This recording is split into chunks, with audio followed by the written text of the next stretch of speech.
आज इस वीडियो में हम बात करेंगे कम बोलने के क्या क्या फ़ायदे हैं और ज़्यादा बोलने के क्या क्या नुकसान हो सकते हैं। याद रखिए कि एक बेवकूफ़ इंसान की पहचान उसकी बातों से होती है और एक समझदार इंसान की पहचान शांत रहने से होती है। कब क्या और कैसे बोलना है ये जान लेने से आपको सफल होने से कोई नहीं रोक सकता।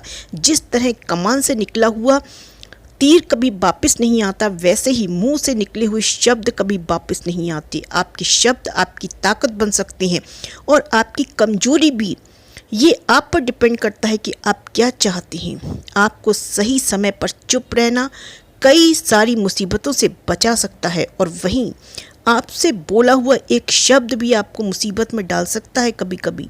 लेकिन फिर भी लोग अपनी जुबान का इस्तेमाल गलत तरीके से करते हैं या बिना सोचे समझे करते हैं। हमारे यहाँ साधु संत और महाराजा और जैसे कई सफल व्यक्तियों का भी कहना है, शांति में ही असली पावर छुपी है। इसलिए समझदार व्यक्ति को पता होता है कब और क्या कैसे बोलना है। आपने देखा होगा जब कोई प्रॉब्लम आ जाती है, चार लोग खड़े होते हैं तो जो व्यक्ति कम बोलता है ज़्यादातर लोग उसे ही देखते हैं और सच मानते हैं। आप किसी भी जगह पर जाओ, बस याद रखो कि शांत रहकर ही लोगों को जीत सकते हैं। जब आप बात करने जाओ और तब ये बात याद रखना, जब सारे लोग शांत हो जाएं और बाद में ही अपनी बात रखो ताकि अपनी बात वो ध्यान से सुने। जब आप ऐसा करते हैं तो आपकी बात को लोग ध्यान से सुनते हैं और विश्वास करते हैं। ज़्यादा बोलने वाले लोगों को अपनी ज़ुबान पर कंट्रोल ही नहीं होता। उनकी जो सोच है वो अपनी ज़ुबान पर ले आते हैं और उससे उनकी लाइफ में सिर्फ प्रॉब्लम भी क्रिएट होती है। वहीं कम बोलने वाले लोग बहुत सोच समझ के बोलते हैं, उसे अच्छे से समझ पाते हैं। जब उनके दिमाग में ऐसी कोई अनचाही थॉट आती भी है तो उसे अपने थॉट पर कंट्रोल पाकर उसे ज़ुबान पर नहीं लाते। वहीं वो ऐसी कई बातें बोल सकते हैं, फिर भी वो उसे इस माहौल में साइलेंट रहकर अपने सभी रैंडम विचारों को अच्छे से स्ट्रक्चर करते हैं। वो सिर्फ तभी बोलते हैं जब उन्हें बोलना बहुत ज़रूरी हो। आपने देखा होगा कि साइलेंट जो होते हैं वो लोगों का अटेंशन खींचते हैं। अगर आप कभी भी देखना कि ग्रुप डिस्कशन में या मीटिंग में, क्लास में जब आप देखते हैं कोई टीचर पढ़ा रहा होता है तब हमारा मन कहीं भटक जाता है, तब जबकि हमारा ध्यान उन पर ज़्यादा होता है जो साइलेंट हो जाते हैं। तब हमें जानने की इच्छा होती है कि वो शांत होकर क्यों खड़े हैं।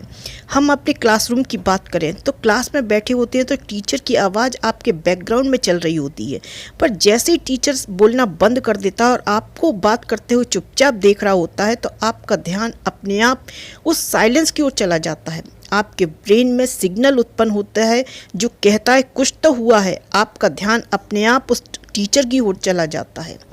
ये चीज़ भी आपकी डेली लाइफ में लागू होती है। जब भी हम किसी से बात कर रहे होते हैं तो हमें लगता है कि वो हमारी बात को ध्यान से नहीं सुनता, पर जब हम शांत हो जाते हैं तो हर ऑटोमेटिक हमारी ओर देखने लगता है। और वहीं लोग आपसे पूछते हैं, वही लोग, कि क्या हुआ, आजकल बात क्यों नहीं कर रहे। लोगों के साथ रिलेशनशिप बनाने के लिए, अच्छे लोगों के साथ कनेक्शन बनाने के लिए विश्वास बहुत ज़रूरी है और किसी का भी विश्वास जीतने के लिए आपको उसे सुनना होगा। अपनी कहानी सुना के, बातें बताकर, सिर्फ बोलने से सामने वाले को आप हटा सकते हैं, इम्प्रेस नहीं कर सकते। अगर आपके मन में ये सवाल आ रहा है कि बोलने से ज़्यादा सुनना क्यों ज़रूरी है पहले, तो ये सवाल उसी तरह सा है कि क्यों सेव करना खर्च करने से ज़्यादा ज़रूरी है। लोगों की बातों को सुनना, उसे समझना इतना आसान नहीं है। आप चुप होकर उन्हें सुनने का नाटक भी कर सकते हैं। लोगों को अपनी बात पर विश्वास दिलाने के लिए उसकी बात को अच्छी तरह से सुनना होगा, उसे समझना होगा। अगर आप चाहते हैं कि आप लोगों के बारे में ज़्यादा से ज़्यादा इन्फॉर्मेशन कलेक्ट करें तो इसके लिए आपको अपनी ऑब्जर्विंग और लिसनिंग स्किल को शार्प करना बहुत ज़रूरी है। वहाँ सिर्फ साइलेंस की मदद से ही हो सकता है। आपने देखा होगा कि ज़्यादातर लोग जब किसी से मिलते हैं तब पहले अपने बारे में बात करने लगते हैं, कैसे उनकी लाइफ कितनी अच्छी है या कितनी प्रॉब्लम्स है उनकी लाइफ में। थोड़ी देर के लिए चुप रहना उन्हें अनकंफर्टेबल फील करता है। जब आप किसी को ध्यान से सुनते हैं तो सामने वाले को लगता है आप उसे वैल्यू दे रहे हैं, उससे आप इम्पॉर्टेंट फील कराते हैं, और उससे क्या होता है कि अब वो आप दोनों के बीच का ट्रस्ट भी बढ़ता है। साइलेंस का एक और फ़ायदा, ये हमें ताकत देता है।